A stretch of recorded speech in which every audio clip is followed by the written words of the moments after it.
The time has come once again for our 2025 listener survey.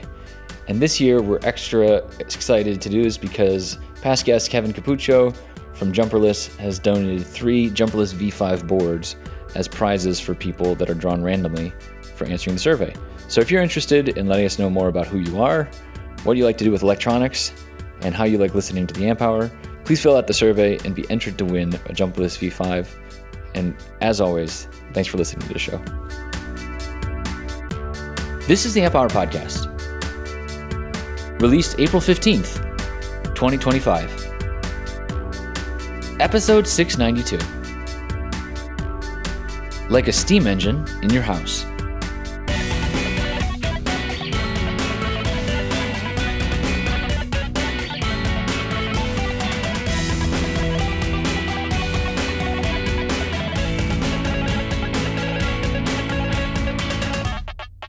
Welcome to the Amp Hour. I'm Dave Jones from the EEV blog. And I'm Chris Gamble of Contextual Electronics. Hey, dude, it's been a while. We're like once a month. Once a month, right. kind of thing. Right, it's been so long. Are podcasts still a thing? I don't know. Good question. I don't know. I know. I think they are because I was in the lift yesterday, and guys were talking. Someone stops you. They're like, "Are you Dave Jones of the Amp Hour?" No. Is that what they said? No. Unfortunately, you're not on Twitter, but I caught up with Mehdi. I caught up with our friend Mehdi, and he was in Sydney. Electro Boom, for those who don't know. Yeah, Electro for those Boom, who don't know. And, of course, hugely popular. Like, he's got, 7 million subscribers now or something. Yeah. So he's, mainstream popular. So I posted this meme on Twitter about how I was walking the streets of my own city with Mehdi, and nobody recognised me, but everyone recognised him. So it was... Oh, boy. So, yeah. That's the thing. Yep.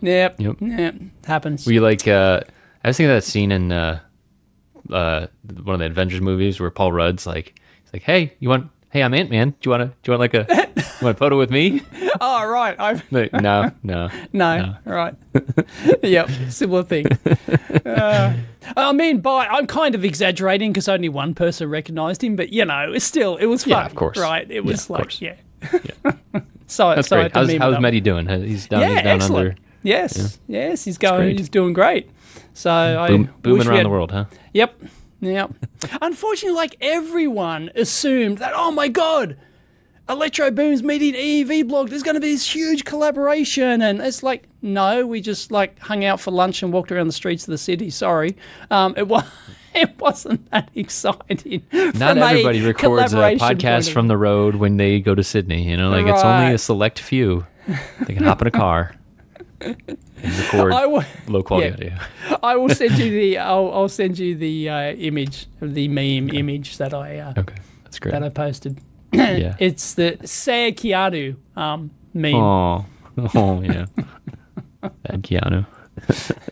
And the Say Keanu is one of my favorites. It's a good one. Yeah. He's just eating tacos, man. He just wants to be, just doing his thing. And there he is with one of the people on the street who recognised him.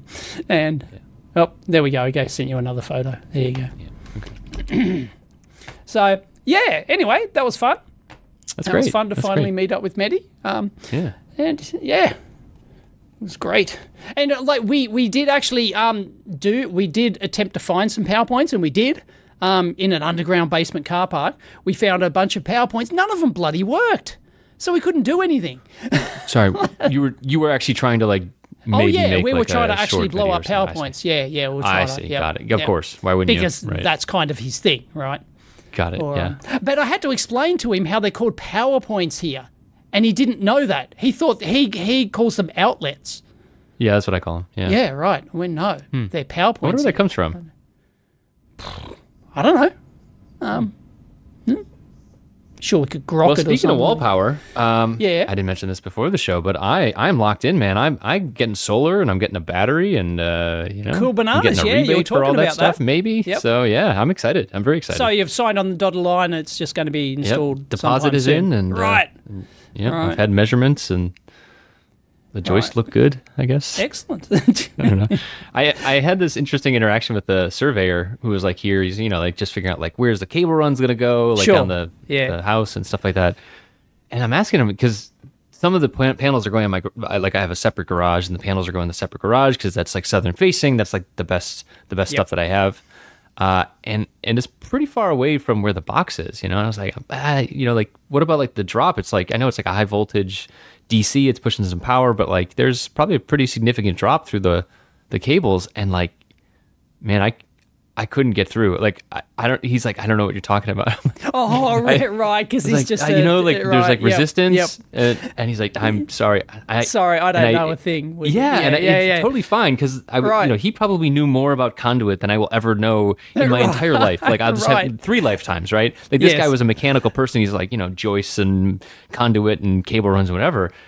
But boy, did I fail as an electronics communicator in the moment. You're like, all right, I'm going to get a whiteboard. I'll be right back out here, now this is Ohm's law. Yeah, right, exactly. Right. Yeah. Interesting. I'll ask you, Dave, what about this drop? It's a significant drop. I mean, like, it's not a short run, like, it's not.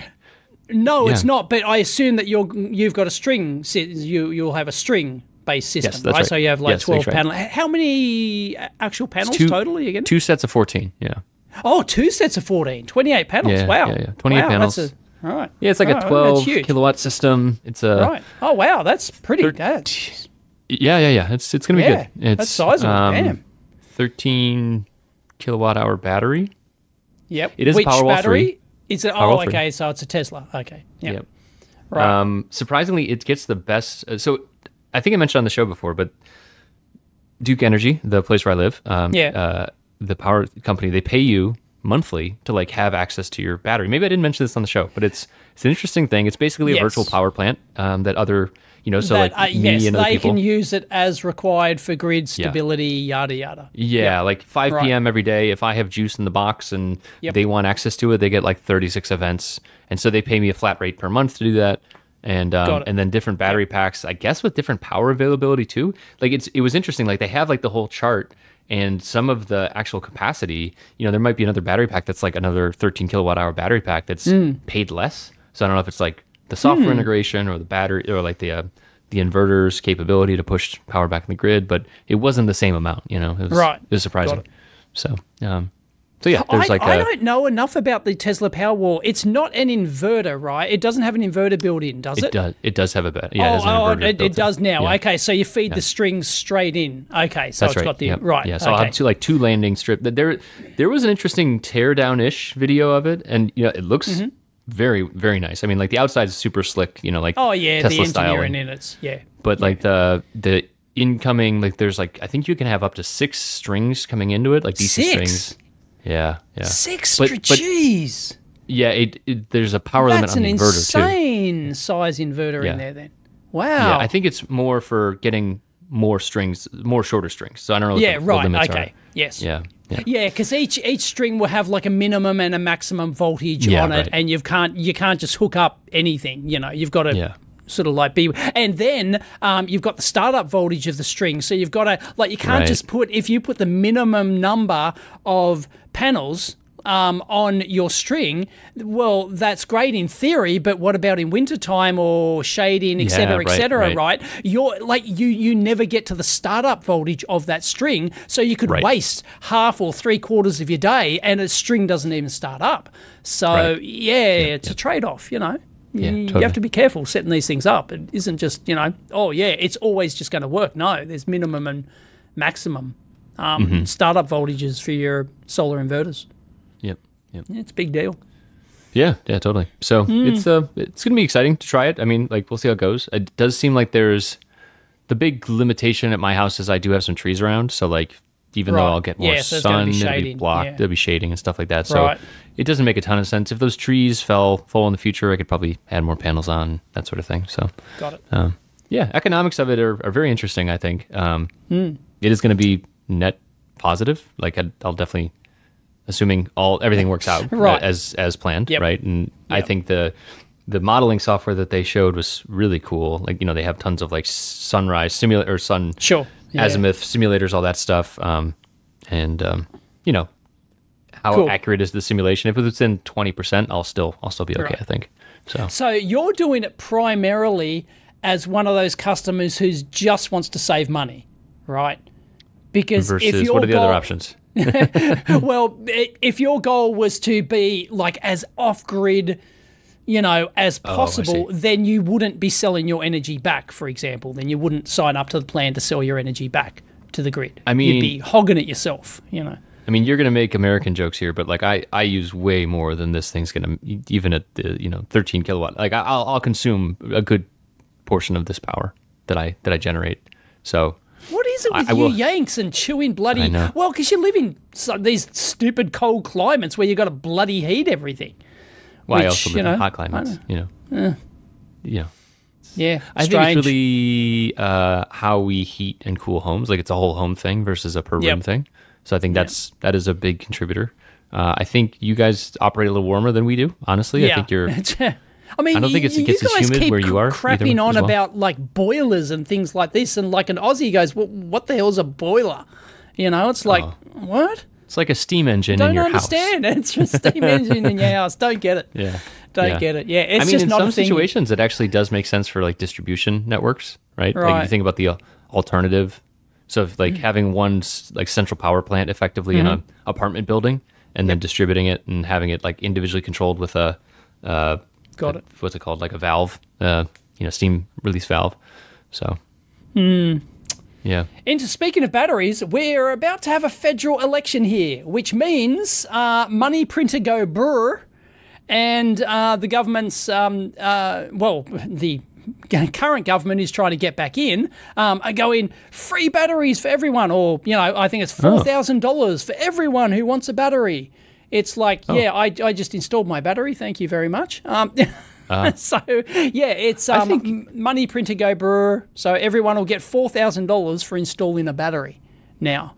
Oh, that's interesting. So I think actually, this is probably, I'm also getting money for the actual install of my battery. So like, why are they doing it here? Same reason, maybe same reason. Some of it's policy stuff, like you're saying. But I do think from a offloading perspective, right? If you think about the costs of like peak power generation, like it helps reduce that, and then also balancing the entire grid and just infrastructure, like the strain on the wires at peak load times as well. You start to have failures. I think it really does add up. So. Yeah. I think you're probably right in terms of actual motivation, but in terms of like payback, it might actually be the numbers might work out.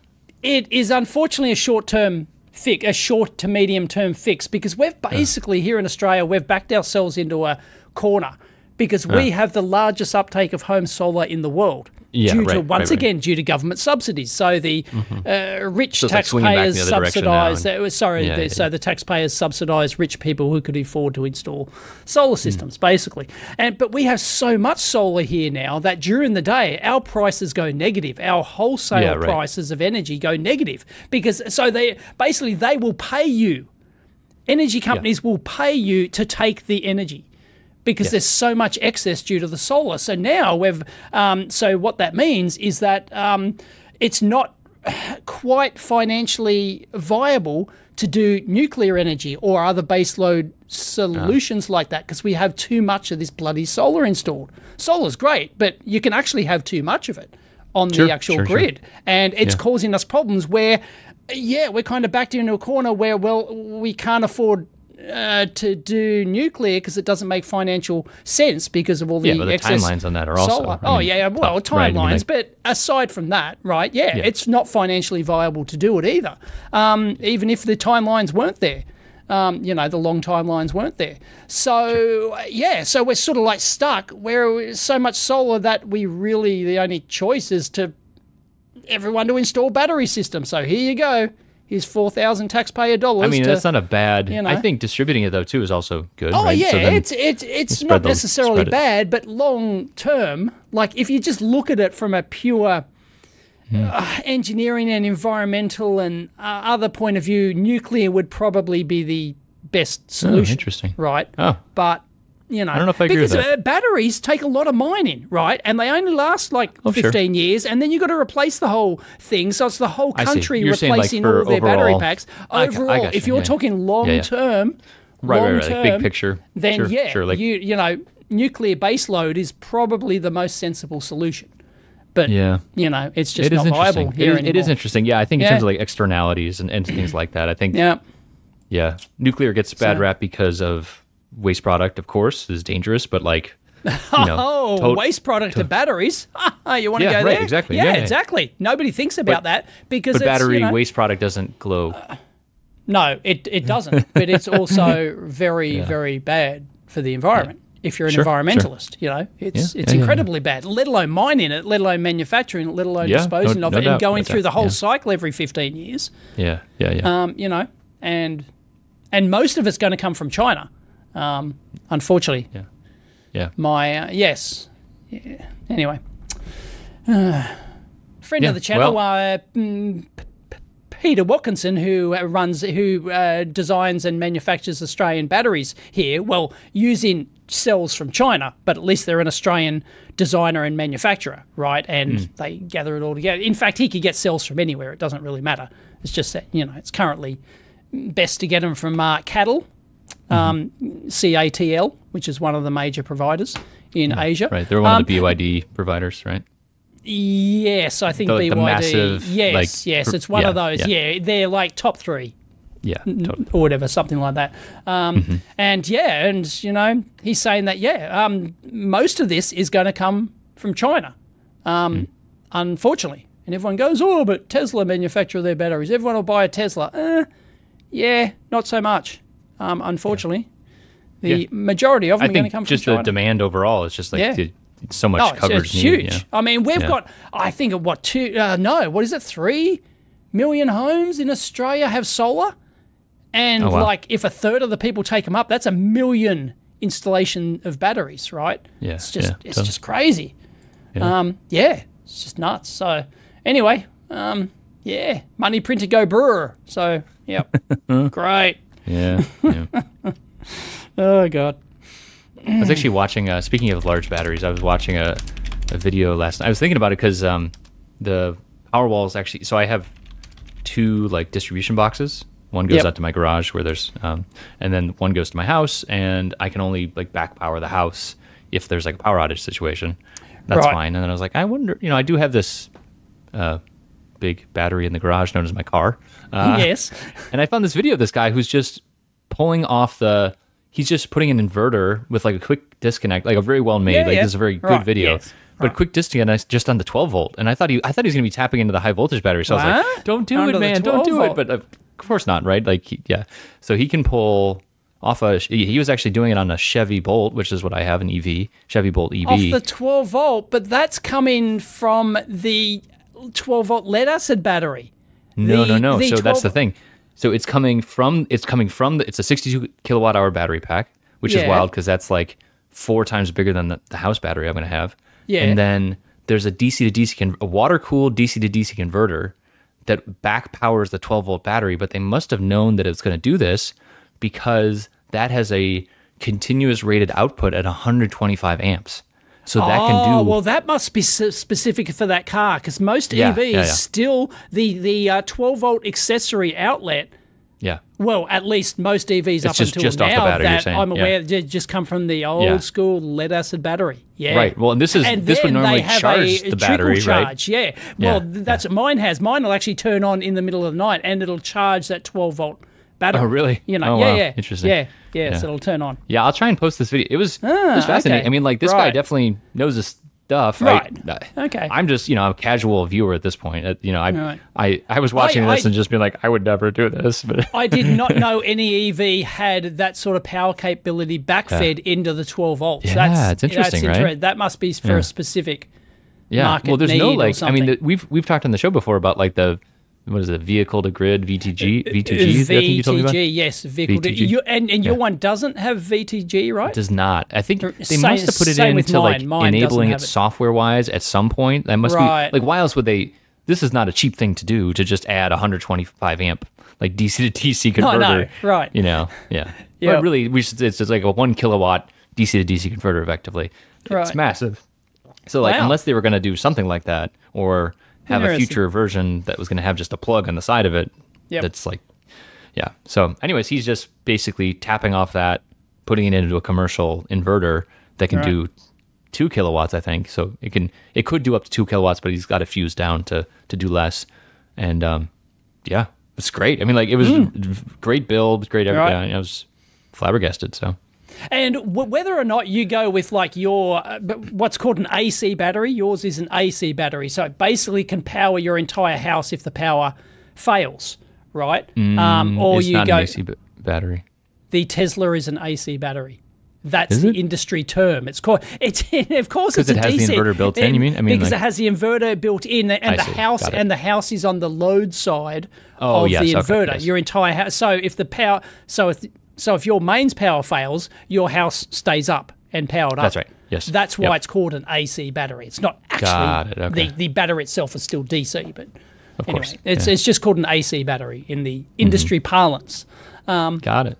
And so whether or not you have one of those, or whether or not you've got one like mine, which is essentially a DC battery, which only has an emergency power output. So if my mains fails, my house goes down. My house goes completely down, but I've got one power point which will stay on, which is an emergency power outlet. So I can go quick, shove all the freezers into there, and boom. You know, I see. Like, Yep. So that which one you choose there really depends on how frequent your power outages are. Here, I'm lucky to get one power outage every 5 years. You know, it's pretty rare. You're lucky too, huh? Yeah, very lucky. Strange flex there, Dave. Which is strange because given all the solar on our grid and everyone's going, oh, it's precarious, it could fail at any second. Never has, you know. So I guess they're very good at managing. I mean, at least around here, the grid doesn't go down because of load.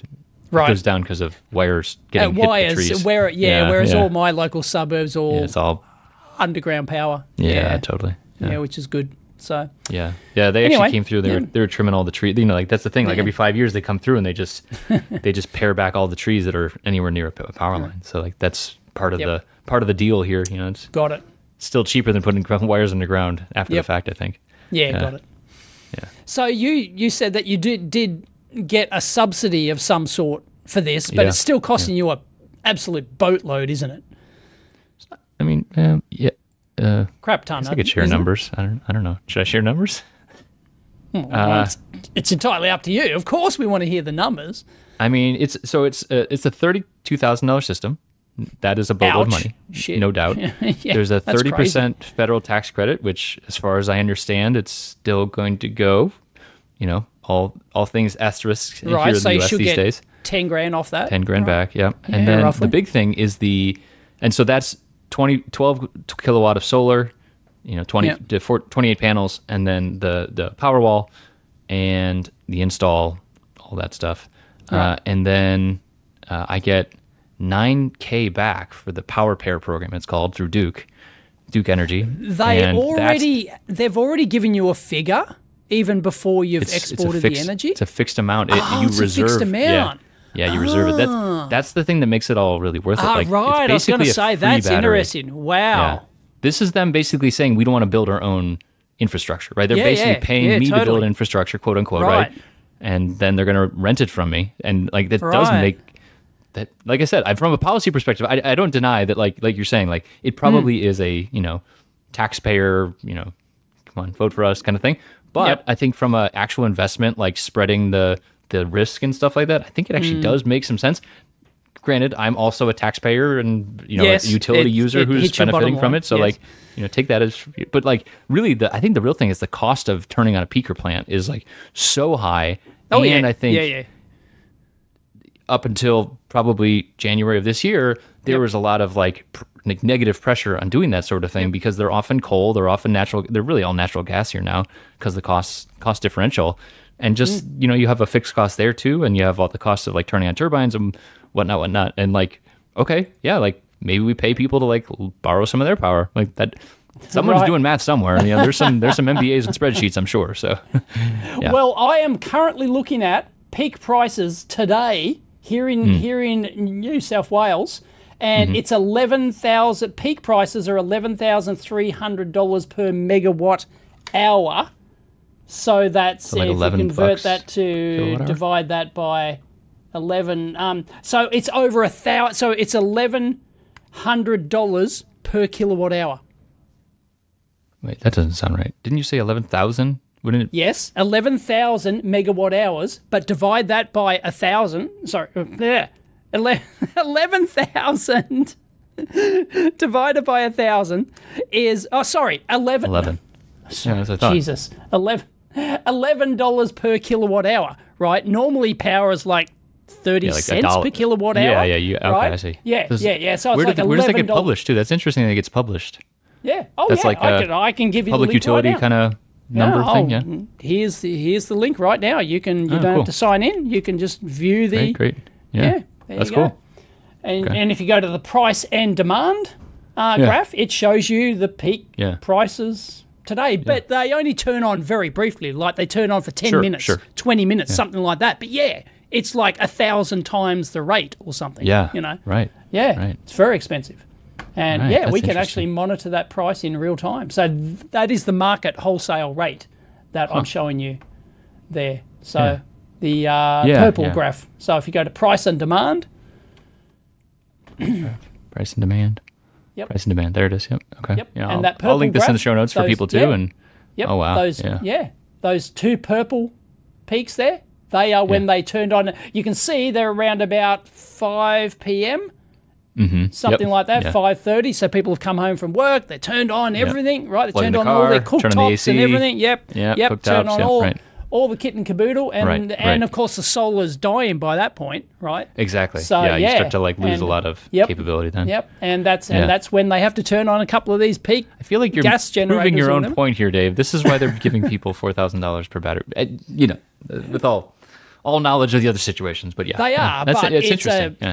But I've never we seen would- the numbers on it though. That's really interesting that they have to see it like But the point quantified. is that we wouldn't have to do this if we had a proper baseload system and no solar like this, right? We wouldn't have to do it. If Australia decided 30 years ago that we're going to use that we're going to open nuclear power plants everywhere, right? And then that would cover all our baseload stuff. We wouldn't have to do this, right? This wouldn't be a thing. So it's like I wonder, like the traffic theory where like they, like in LA, they kept like building wider and wider, they like expand, highways. and the traffic just expands. Yeah. Yeah. So I just wonder. I don't know. I wonder if there's a similar phenomenon. I don't know what it would be, but it's Right. interesting. Well, as a civilization advances, we're going to use more and more of course. energy. That's just a given, right? So Yeah. I just wonder, like, but still, like we mentioned with the negative pricing too. Like, if I think you and I talked offline about like the idea of like I don't think we talked about it on the show, but like someone starting up a Bitcoin ring is like one way to do it, but like also like smelters or similar like super high power things that could use that power. I think that it's just not economical to do it for whatever the short window is where the sun's really shining. The and 10, 20 minutes that you need. right, It's not, right. Exactly. Yeah, they say you gotta smelt ore while the sun shines, right? Right. Or we could convert phrase. salt water, we can convert seawater into Right, fresh right, water, right. Stuff like that. But you can't just like spin up those for 10 minutes. Yeah, right, It's not. Yeah. It's not something that. Yeah, and actually that's where a good argument for base load, because you would be able to do that. Exactly. You'd have like a You're- knowledgeable. I'm going to Yes. have a consistent Yes. smelting that happens because I'm just borrowing from the protons that are smashing into the Yes. neutrons. Exactly. Obviously, I know nothing about nuclear. Well, if we were to start fresh Billiard balls. from now, we know, okay, we've got a country that needs this amount of energy, right? And, okay, you would not do any of this solar, you would simply install base load nuclear energy that had way more than that capacity required, and then Bob's your uncle, right? Yeah. And it just, like, that is the way you do it from scratch. Unfortunately, our systems they weren't built, we can't build them I think from if scratch. we had perfect knowledge of the future, we'd make a lot of different decisions. Exactly. So. Yeah. So, anyway. Yep.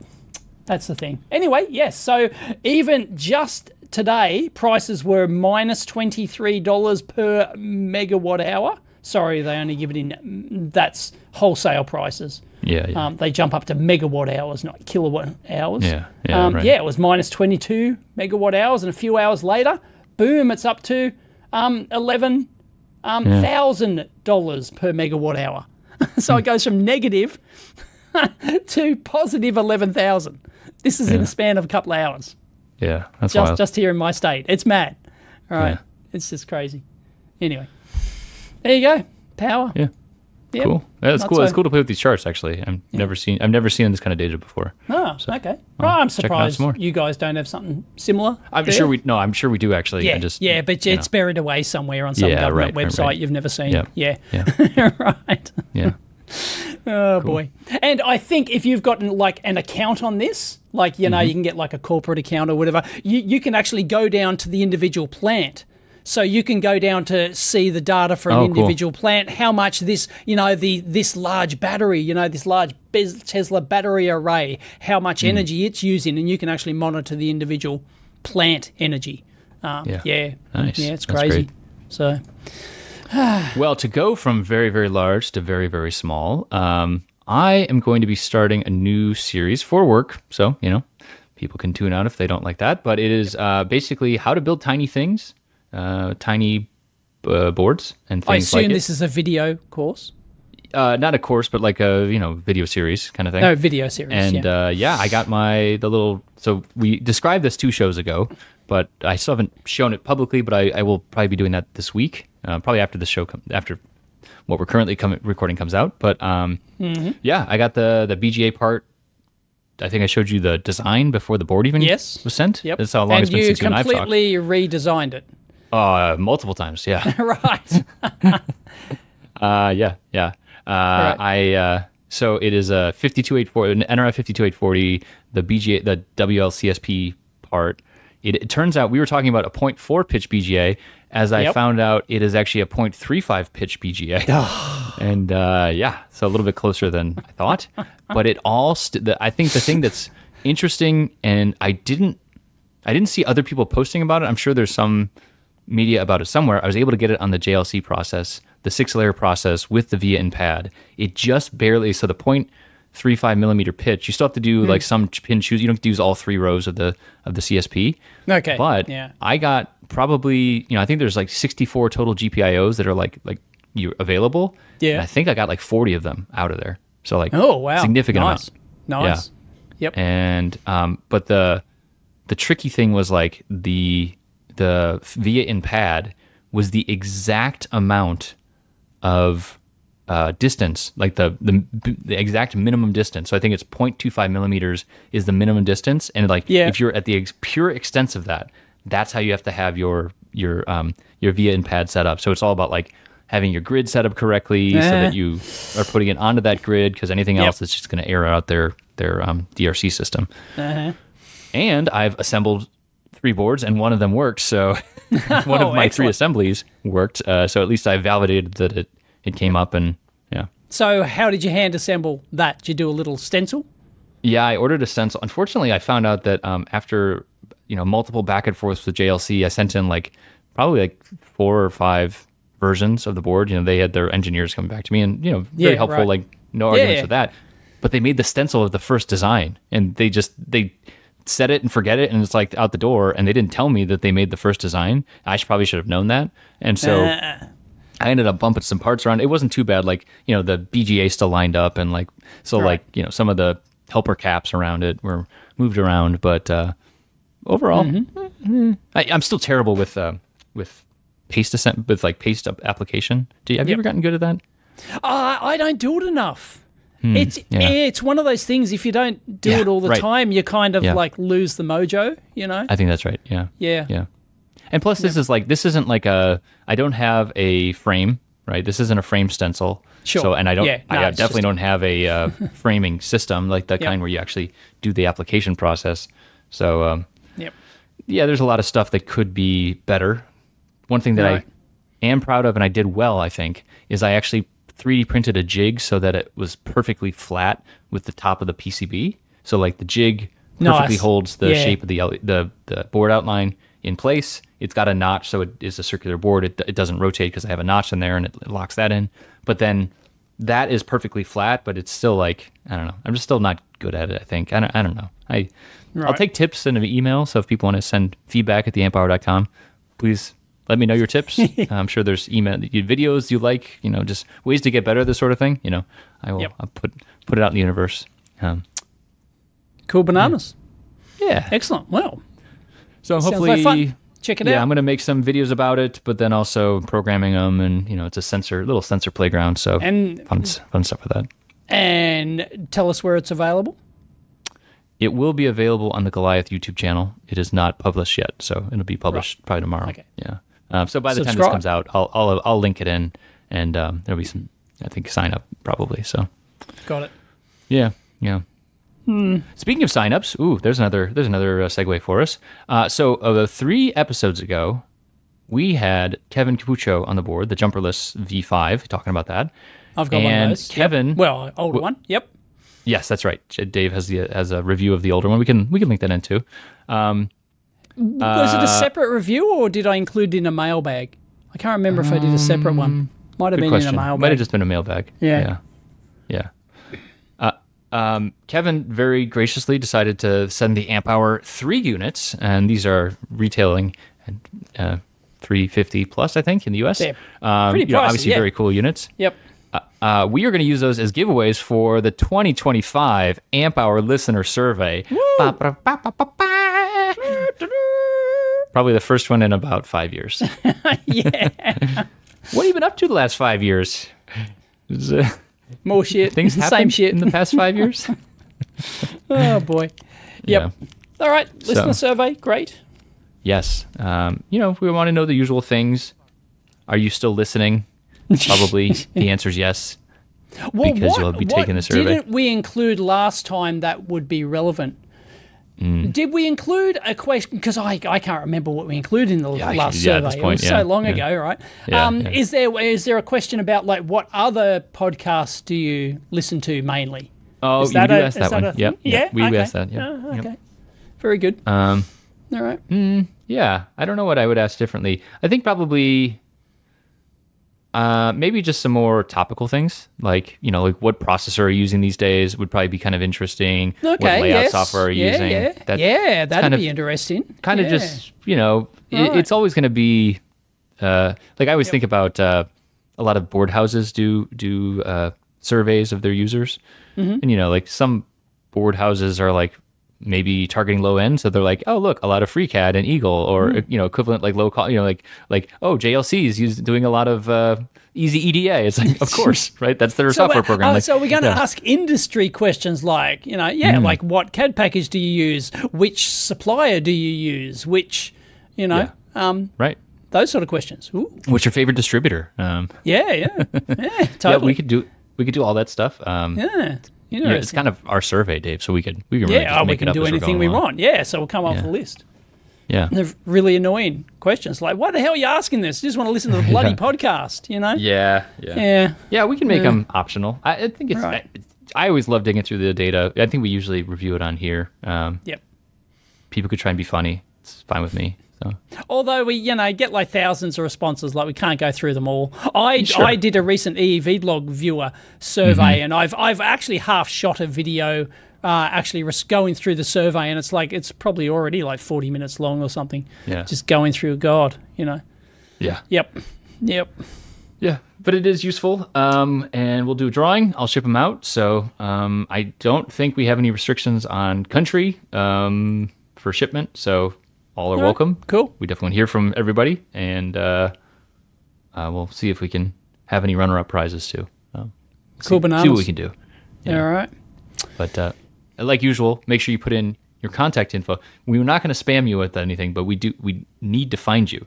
That is probably the most consistent thing about surveys we've done in the past, where it's like all these people, like 2 out of our 3 winners were like, yeah, I'm never talking to you again. You couldn't contact them. Yeah, I've had that before, and I've had to redraw stuff because I've done live random draw, and it's like, well, I can't contact you. It's like, whatever.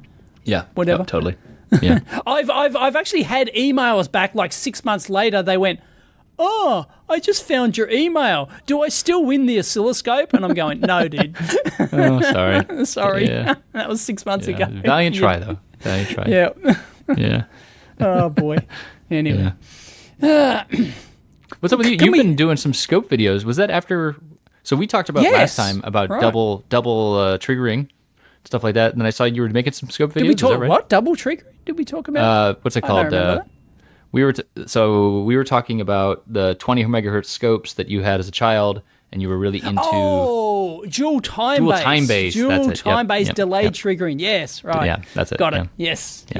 You had me confused there for a minute. Yes, because I just did a recent video on slow time bases. When you if you want to view like slow moving events like over seconds, tens of seconds, even minutes, right? You need to use like a slow scrolling kind of like you need to use a slow time base.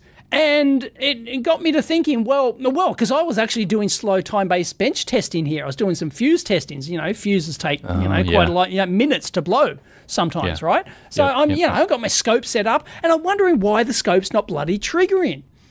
And even though I was manually setting these fuses off, and the scope wasn't triggering, and then it dawned on me, I totally forgot that scopes have a pre-arm time.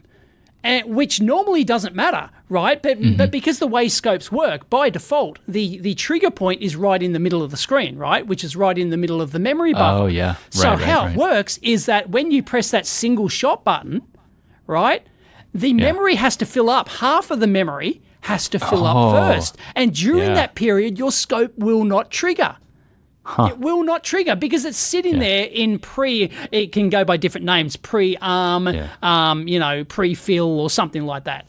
And your scope won't trigger during that time period. And most of the time, this is not a problem because you're using like a fast time base, tens of milliseconds, microseconds, something like that, right? So as soon as you press the single shot button, it's filled up that buffer instantly. But if you're at 1 second per division, it's going to take 5 seconds. If you're at 10 seconds per division, it's going to take 50 seconds where your scope will not trigger. Huh. Right? Yeah. Pain in the ass. And on and on. So what is the slowest you're going? The time base you go. Yeah. And so I thought, I'll do a video testing different types of scopes to see how they handle this. And Keysight's the most convoluted one. Siglent's really good because it has a ready LED on the front panel that actually lights up and tells you, I'm now ready to trigger. So that LED will stay off for those 5 seconds or 50 seconds or whatever it is when it's pre-arming, when it's pre-filling that memory. So, and I found some quirks in a couple of the Keysight scopes here and the Roden Schwartz, I just did an additional second channel video where it's not just a manufacturer thing and same scopes from the different manufacturer can work differently and actually display these things and operate and display the waveforms totally different from the same manufacturer, depending on which model it is. So it's a weird thing that most people don't think about. They just go, put up with it kind of thing. So I thought I'd do a video, showing that this is a trap, really. Yeah, that's a good one. Because if your scope doesn't trigger, then you might think, you've set up your trigger settings wrong or your level's not right. And you could spend ages trying to figure out why your scope's not triggering when it's actually just the default operation of the scope that causes that problem, Right. Right, and if you're setting up these experiments that are like super slow time as well, you might be waiting a day or two, and you're like, why didn't it happen? Why didn't my scope trigger? I'm sure I got my trigger level right. Yes, it's DC coupling. It's not something stupid like AC coupling or that's a good one. And then and it doesn't trigger, and you could waste hours or days even. Yeah, wondering why your bloody thing's not triggering. It's pre-arm time. So just be aware of that. That's a good one. That's a good one. Yep. Little quirk of scopes, and all the operation and all the manufacturers work differently. Yeah. So it's like, I was talking to a coworker about this today. I remembered a bash. This is going to be adjacent, but it'll come back to the point. I promise. It was like I remembered a different coworker telling me a command to like return to a folder when you're like doing command line stuff. Right. And I could not remember what it was. Like I usually think of like CD space Double tilde, dot, like the squiggly, that like takes you to the home folder. But there's one that actually like takes you, if you like are in a folder and then you switch to a whole different, CD to some like wildly CD different somewhere location. else, Yeah. Well, if you do CD space dash, as I had to look up and like try and figure out how to Google for CD this sort of space thing. dash. Is this a Linux thing, or does this work under? Is it at least a Linux thing? Maybe just a bash thing. I'm not sure. Right. It'll take you back to where you just went from. Very, very useful. Oh, that's interesting. Yeah, I didn't know. Yeah, it's really great, right? Cool. But unless you're listening to a podcast, or unless you have a coworker who tells you this stuff, like how do you learn this stuff? And honestly, it made me think back to our last episode we talked about. It's like probably in the old days, it was reading the man page, right? It was like, that's an interesting thing. You would have a cheat sheet for all the commands or something, and then you would read the cheat sheet, and you go, "Oh, I didn't know you could do that." Really? Yeah. You know, that is how I taught myself KiCad. Basically, is the help menu, like the little question mark help menu, or sometimes back in the day when you bought a program, it'd come with a laminated cheat sheet. Oh yeah, you know, and then you'd stick that sucker on your wall. You know, totally. Yeah, I mean, Vim people still do that, right? Right. Yeah. Yep. Yeah. But it feels like this. So like, feels like this oscilloscope trigger thing too. Like you're not going to do it until you run smack into it, right? Until you run into the problem. Yeah. And at least now, maybe I and other people listening to this, or other people viewing the video, would be like have this in the the mental library, so that later they're like, I wonder if I should look into this one thing. Yeah. It can be counter, because it could be like if you have too many things in like your in your memory for this sort of thing. It's you try all the things it could be, and then it usually is like more of an Occam's razor kind of thing. It's like, okay, well, what is the most likely of these? It might not be the super obscure thing, but still having it there is useful. Yeah, no, it's good. And I'm surprised as far as I know, nobody's ever done a video or a tutorial or whatever like specifically on this thing.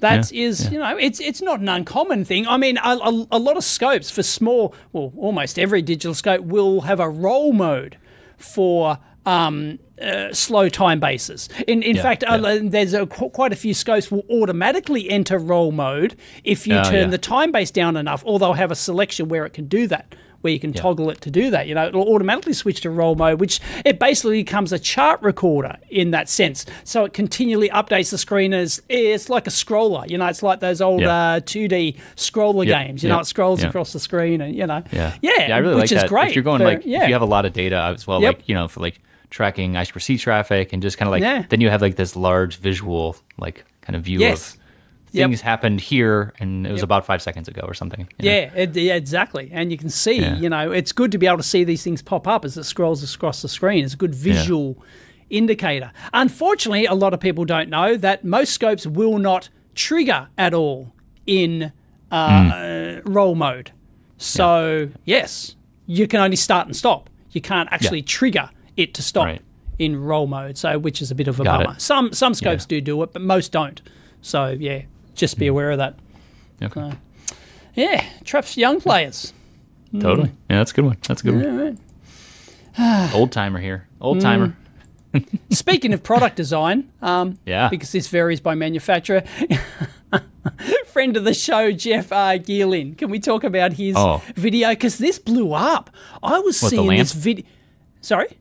The lamp? His April Fool's lamp or something else? No, the Bosch dishwasher. The Bosch dishwasher, the Internet of Stupid. I will not. No, his title of his video is "I won't connect my dishwasher to your stupid cloud." Yeah.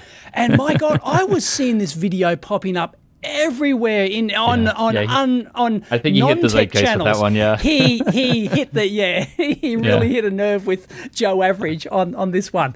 And it's like, he bought this new Bosch dishwasher, and I like Bosch dishwashers; they work well. Yeah, they're great.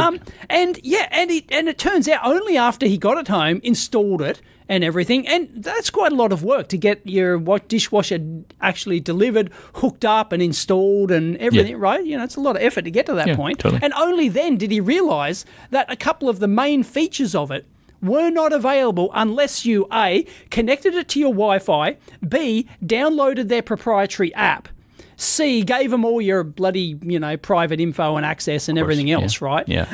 And then you could enable via the app only a couple of like features that are normally just basic on a dishwasher. Yeah, I think it was like a rinse cycle or something like that. Yeah, a rinse cycle or something stupid like that. Yeah, it's just like, what? What the hell? Yep. What is with these companies? Like I can understand adding a Wi-Fi option for those that want it, right? Oh, okay, I can see that my dishwasher's finished. It'll alert me on my shoe phone, right? Okay, fine. If you want to connect it.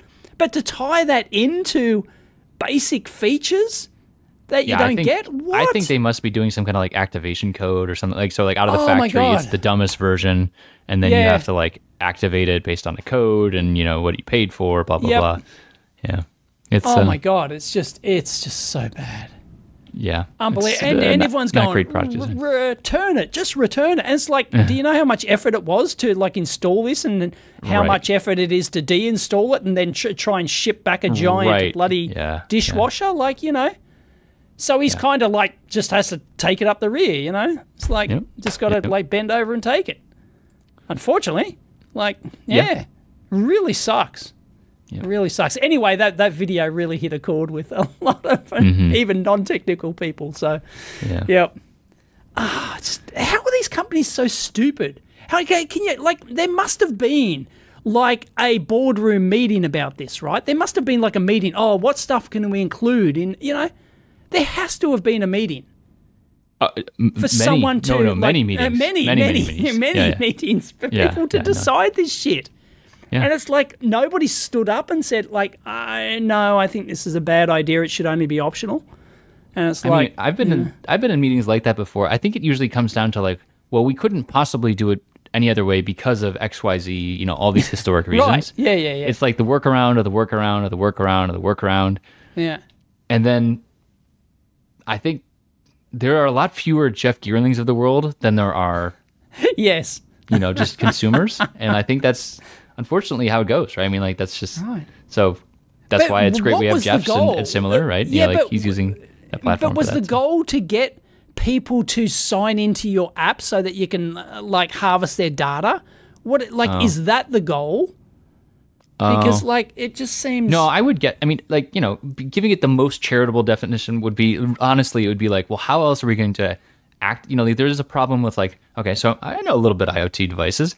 So imagine you have a product and it rolls off the production line from some unknown place, right? It's like you tell it, you program it with its, like a bootstrap firmware that might have like some test software that tests, the motor and the dishwasher, or the LEDs that they, someone at the production facility without having any other knowledge, they can like say, yes, this is working to power on self-test type stuff. And then it probably hooks up to some server, probably over Wi-Fi if this is a Wi-Fi based device, and gets like the latest firmware down onto it. But that's not ultimately the end user, right? Like Jeff in this case is the end user. And so like he has to either he uses the default version or he then registers into their system. They validate the purchase has actually been made, and then they give him, quote unquote, give him the things that he's purchased, right? This is all like, this is making Cory Doctorow scream somewhere, right? This is so bad. Cory's just like screaming on the toilet somewhere. It's gentrification. Anyways, so that's what I think about is like that process. I'm not saying I agree with it, but like I could at least give that charitable viewing of it, whether or not they actually. I think what probably happened is there's a division in Bosch who just do apps, right, and shit like this. And then they're looking at their data and they're going, nobody's signing up and using our app. How can we get people to use our app? So they pushed for oh, I know how we can get people to use our app. If we, if there's valuable features that they need, then they will sign up and use your app. And then you get your app KPI up, right, the key performance indicator, right? And then boom, it's a little more cynical, but I could see that as plausible, right? That's totally plausible. That is Dilbert plausible. Yes. Yeah. Totally. Yeah, I think. Oh man. In terms of like true engagement, like what are they? Yeah, I guess if it's like their KPI, like you're saying, the KPI needs to go up. KPIs, like it's not actually like building brand or like enabling other things, right? It's not like, ooh, I'm going to download this new app to my dishwasher after the fact. But for those who don't know how large corporations work, like every group and every subgroup usually has some form of KPI or key performance indicator which justifies their existence, basically, right? And it doesn't matter whether it's the human resources group, doesn't matter whether it's the bloody ridiculous DEI groups, it doesn't matter whether it's the app group, doesn't matter whether it's the hardware group or the production group or whatever. They've all got their key performance indicators, which they've got to use to justify their thing. So they're all often battling against each other sometimes to, get their marketing departments, have their KPIs, and everyone has their own KPIs. So they're often battling against each other to try and keep their key performance indicator up, even if it hits some other division, So again, it's very cynical, but I see what you're saying. That's how it works. Sure. Yeah. It is often. I feel like it's all about reward systems and how people are. Yep. I think often when you're interacting with like organizations, you can find out a lot about someone's motivation based on like how they are being rewarded. So yes, totally.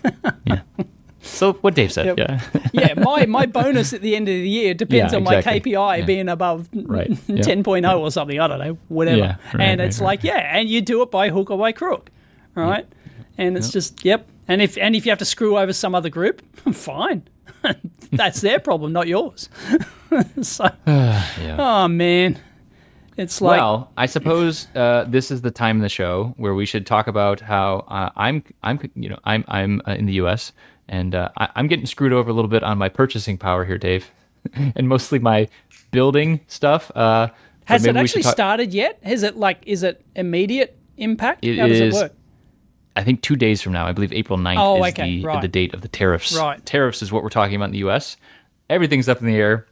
But I have no idea. What level is this acting at? Because I haven't looked into the minutiae of it. Like, is it like, okay, all components in that you're buying from Mouser and Hijiki are suddenly going to have a bloody tariff on them? Every PCB you order from China is going to have what? Everything, yeah. What happens? Everything. Anything that is tariffed is going up. Right. Anything that is not tariffed is not going up. My point is, what is tariffed? Like, are individual components tariffed? Everything. Everything. Like, literally, it's across the board flat. That's like that. That is the current. I thought it was that based is the current on understanding. No, there are some carve-outs, but yeah. So it's country-based. It's not industry-based. That's right. Yep. Right. Okay. Got it. Yeah. And so I did see on one of the newsletters I follow, there are already some carve-outs for like Taiwan and chipsets, right? So it's like, okay. Right. All right. Okay. So I'm sure there's going to be other rollback type things like. Oh, totally. I'm sure if you're building military electronics in the U.S., I'm sure you're going to have some good carve-out too. Like I can't imagine it not going otherwise. Like that's it's a key business in the U.S. with a lot of lobbying power. I think it's just everything's going to get more expensive. I think it's going to have some severe ripples. I don't know what's going to stick. I'm sure some of it's not going to stick. It's not permanent. It's a negotiating tactic. It's all I'm sure all of that stuff, but could go out of the wash by the time we release the episode. Who knows? It very well could, but if it doesn't, I just think about across the I just look at my board, right? So I have this little board that I designed, and there is nothing American made on this board. I've got a Bosch sensor, I've got a PCB from China, I've got resistors from Samsung or caps from Samsung, and just it is the electronics world is a completely global supply chain, right? I mean, it's just really is. It's all over the place, and man, I think what I really would like to say is let's pour one out for our friends at DigiKey, Mouser, and all the other distributors who have to figure all this crap out. It gets complex. Yes, it's bad enough when someone's spreadsheet stuff is getting real bad, real fast. Yep. Oh man. In terms of poor data people at DigiKey or something. Just like the back and forth of it all too, right? I mean, you said, it could go down, it could go up more, but when if I order a thing on a Friday and who knows if they have to apply new tariffs on a Monday? It's just it's madness. I'm obviously very against this. You're both as a consumer, politically, yes, of course, but I really don't know. Can I offer a pro tip? Yeah. Pro tip: do not make any long-term major decisions based on what's happening now. Right. I think you'll come to regret that. I'm shutting down my manufacturing company because I'm not going. No, this will not.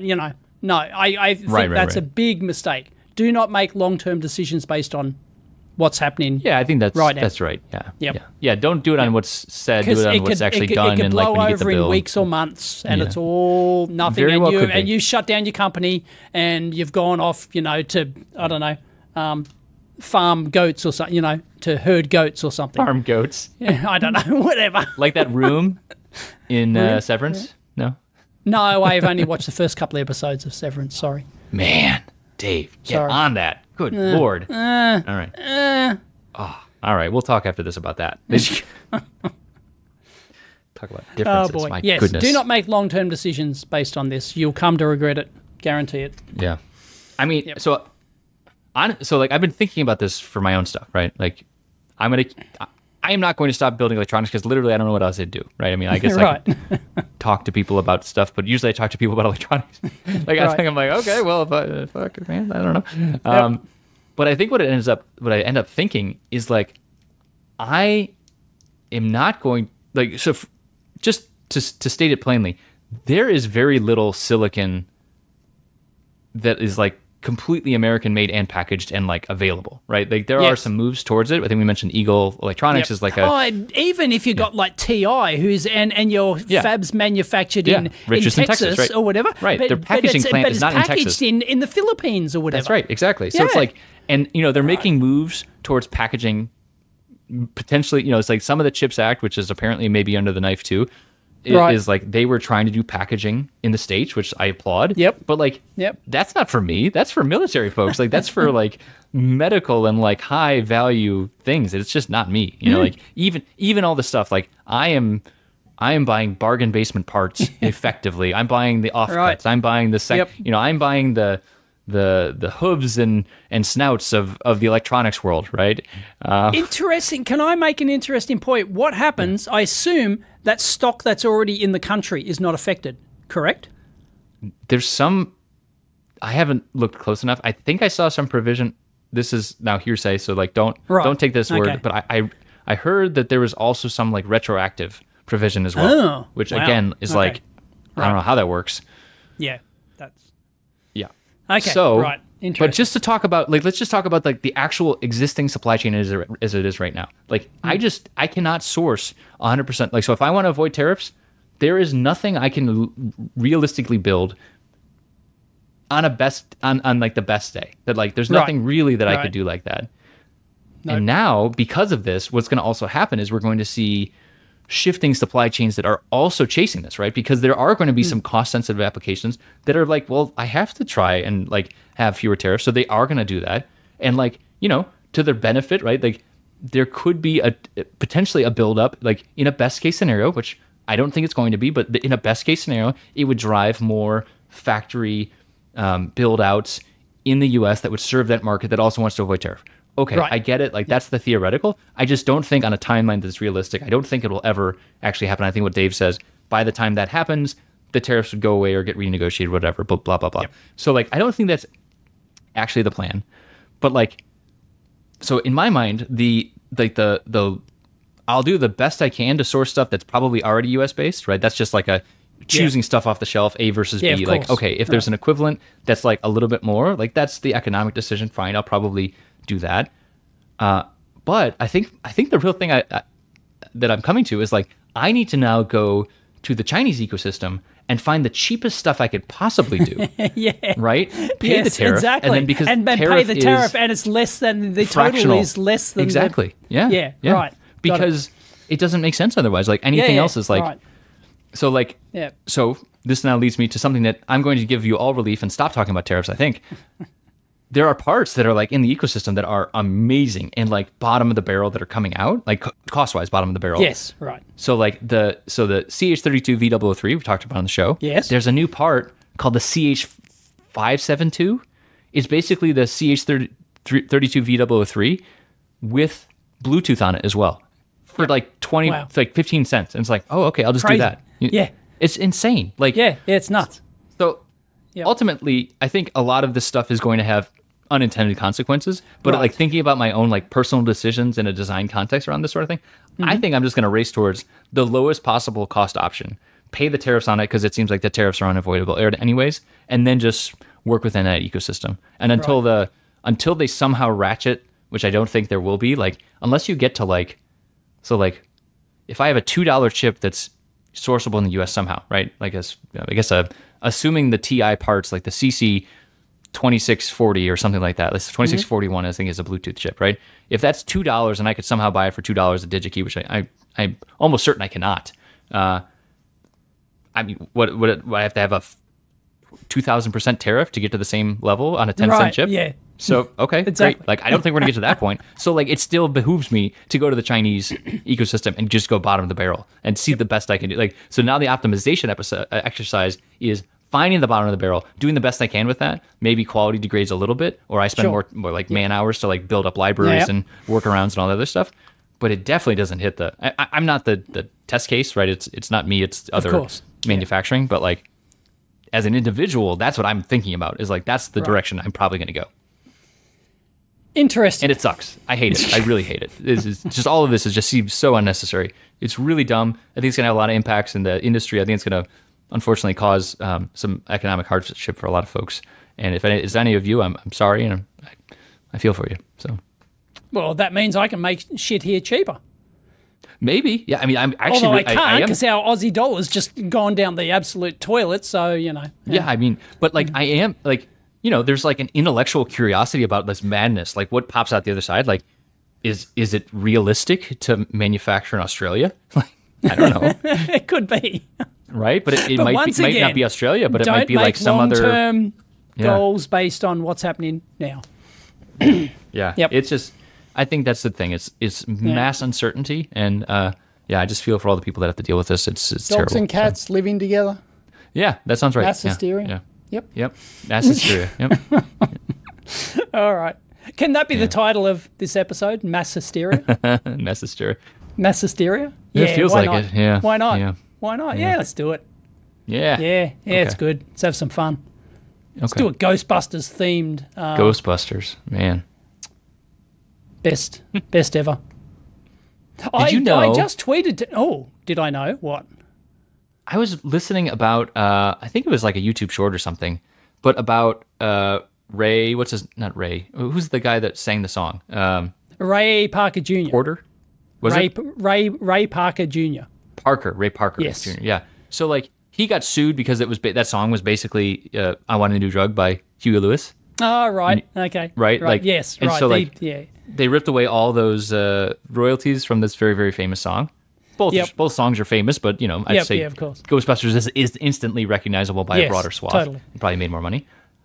He ended up re-getting those royalties again. Like I don't know the full story. Right, but like interesting. they like overturned the decision at some point. Right. And like yeah.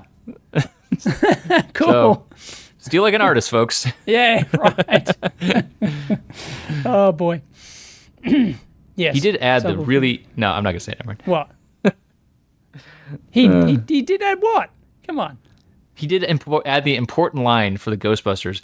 Bustin' makes me feel good. Bustin' makes me feel good. Yes, absolutely. Oh man. Oh boy.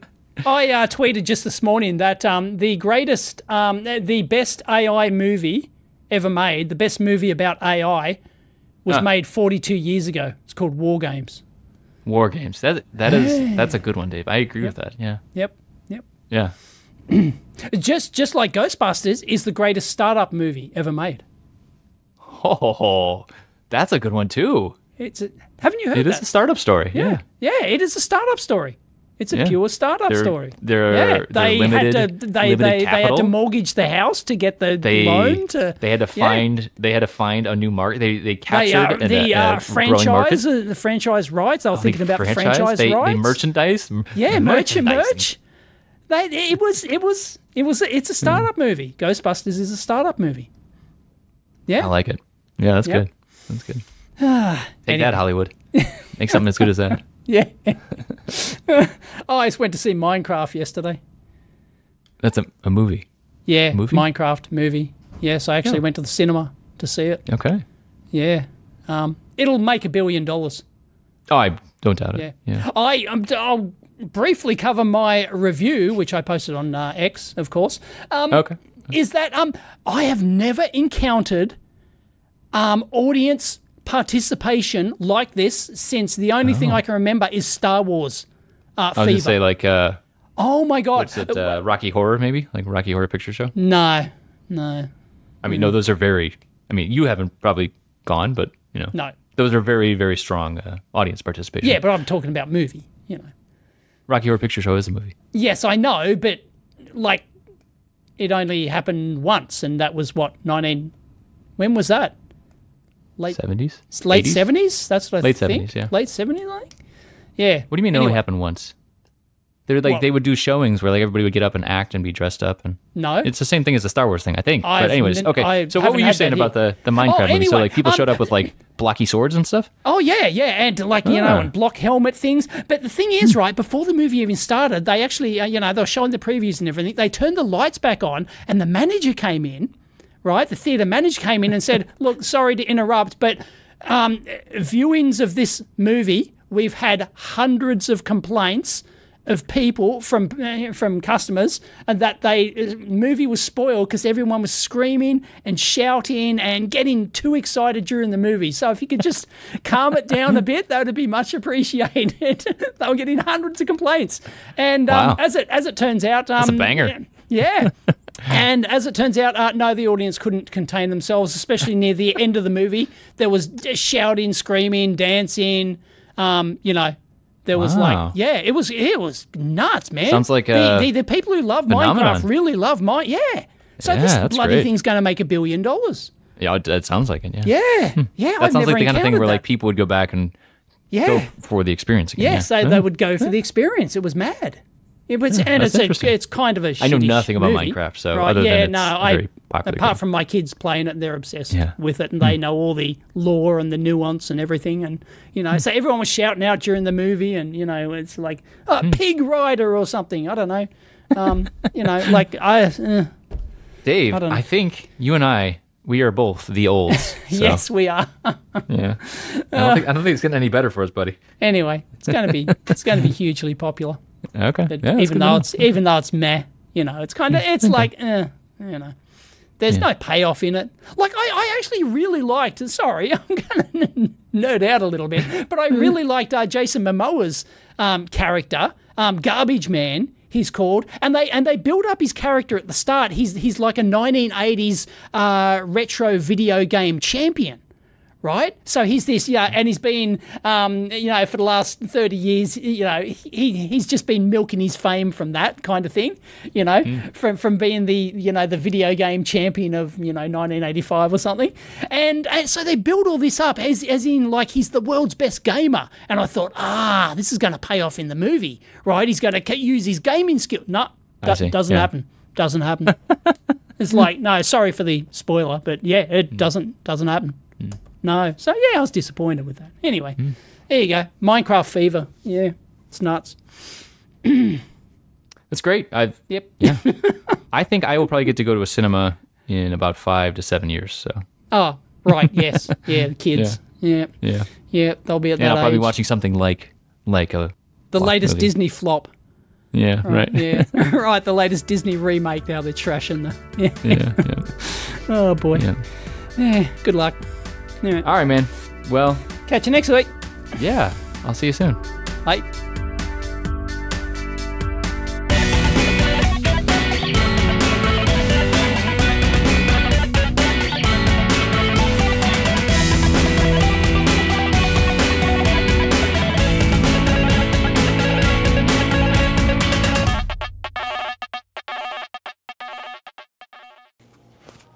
That was a good one. Can we hear it? On the computer.